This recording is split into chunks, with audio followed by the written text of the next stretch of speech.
this back. You're too damn big, man. You ever heard that one before? Okay. So eye contact with me, and we'll just talk. I mean, if you just want to start telling me the story about the kid we were talking about the other day, fire away. Cool. So, around 2010, I take a coaching job at KIPP Houston, and about the same time is when PCA Houston starts a partnership with PCA Houston. And so, hang on. PCA Houston starts a partnership with KIPP. You said PCA Houston. Oh, did I? Yeah. Okay. All right. Go ahead. All right. So around 2010, I took a coaching job at KIPP Houston, and about that same time, PCA Houston started a partnership with KIPP Houston. KIPP is an amazing school and does amazing work, especially on the educational side. And I think somewhat intentionally, they hadn't really developed their athletics, and so there was a lot there when it came to the space of creating athletic program and using athletics to guide and shape kids. And so I came across my plate was a kid, very unique kid, loud, outspoken, a really solid athlete. As a freshman, struggled coming to practice, struggled being consistent. Hey. Oh, we're shooting video. Okay. You don't have me. You want him? Yeah. You okay with him in here? Okay. Is there a session going to be in here in a minute? Or? Yeah. Okay. Is it really? Well, it starts at 7, right? I thought this what we're done. I'm done. Okay. Well, Thanks, Eric. Done in 15, 15 minutes. Okay, so we can pick up. We don't have to start all over again. We can pick up with. Freshman came into the program. Okay, go ahead. All right, so as freshman comes into the program, solid athlete, doesn't quite understand what it means to be a committed athlete, and from day one, our coaches figured out how to implement PCA tools, especially in this kid's life. Fought a lot, was really upset, did not know how to handle failure, didn't know how to handle learning a new sport. It was a soccer kid coming over, really big soccer kid, but coming over to play football, didn't know the skills. Fast forward into his sophomore year, he gets a lot better, he leans out, he's just progressing. And we get the biggest setback that we've seen in his development. And the instant change of behavior was first in the classroom, the way it typically is, began to come to practice less, was not engaged, skipped a few games, and finally had a really honest conversation. I said, what's going on? And he kind of broke down and said, my dad's in jail, he's in a street gang, my brother's in a street gang, and he's selling drugs. And I promised my dad I wouldn't end up down that path.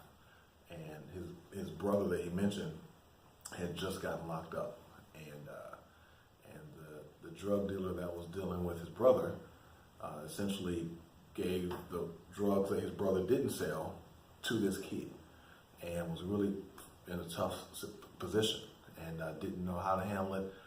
And heck, as a coach, what do you say? What do you say other than make really good choices and make long-term decisions and not right-now decisions? And he struggled through the off season, and it's just a heck of a situation.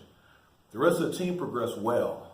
We use PCA as a really solid framework for our off season, and especially the concept of the elm tree, right? So, giving great effort and learning is a direct correlation to the off season, especially making mistakes.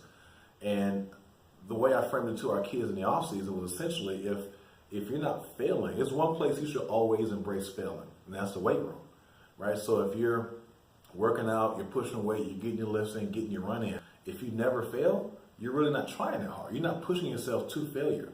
And so we began to change the culture of the weight room, and we celebrated failure. And so where the old culture was younger kids, smaller kids not as strong, cutting reps short and not working out hard because they didn't want to be mocked by the bigger kids or older kids, we flipped that thing all the way around. And so when we had a kid that failed, everybody gathered around and celebrated that kid because they essentially poured everything they could into the program.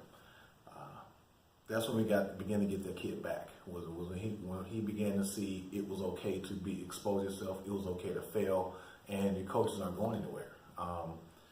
it was really important for me as athletic director not to replace all the coaches, because that's a quick fix, right? We had solid coaches, they just needed resources and support. And again, that's where PCA comes in. So fast forward to this kid's junior season, had a really great season. His spring season was junior year. That same issue came back, and we just had a lot of honest conversations. And there's not a PCA term for this, but essentially PCA is about coaches caring about kids, and so it was just honest conversations. And the last day of school, his junior year, he told me, he said, I don't want to end up like my dad. I don't want to end up like my brother. And I had to make some really tough decisions this summer, which I had no idea what that meant. He had made every single summer workout, came back in the best shape of his life as a senior, had a phenomenal year, and graduated and went off to college and didn't turn back. And so a lot of that has to be credited to PCA, just because as a resource, they were there as a backbone every single semester, providing resources for coaches and kids and staff. So definitely changed that kid's life and probably saved his life. Beautiful. Thanks a lot for that, man. For sure. Appreciate it. Yeah. You want to do one or two Dev Zone sort of things? Yeah. What are you thinking? I'm thinking whatever is top of mind with you, whatever's got your goat these days as far as parent behavior, kid behavior, coach behavior, or just some really sharp insight that you feel any of those groups could benefit from having shared with them. Well, if it's not too controversial, I mean, I do have some pretty strong thoughts about the LeVar Ball, Lonzo Ball thing. Oh, absolutely. I think that would be really good. Go ahead. So, Lonzo Ball is a phenomenal athlete, and I think that the one thing that the sports culture has right is we love to watch kids and athletes succeed. So I definitely want to see that kid play well. Serena Williams' father, Tiger Woods' father were all very, very hands-on fathers. Regardless of what side of the tree you see they're falling on, the challenge I see in this situation is the father has the father's best interest in mind, and it's not his kids, in my opinion. I think he uses that as an entry point, but ultimately, shaming parents into buying $500 shoes that your kid didn't even wear to work out for the Lakers. I have a hard time with that. And so it's a very unique situation, especially when you're in schools all the time and kids are so susceptible to trends. And so if you're on Twitter, Instagram, you see this big baller shoe tweeting or trending and stuff, and there's a pressure. The last thing I would feel terrible is, as a parent, is to have this pressure of buying a $500 shoe that for some folks is a car note, for some folks is a rent payment, to put on a kid's feet. Do I think this thing can have a happy ending? I do. I think it's phenomenal that LeVar Ball is taking a unique approach to marketing and branding his kid from a business perspective. But again, the second, it's not about the kid first, it's a shot to heck. And so the pressure that is on LeVar, the pressure that's on the two younger brothers has to be immense. I think that while I think he is a phenomenal talent, will definitely help the Lakers do very well, I think it's just really a cautionary tale for parents to keep their kids' best interests first.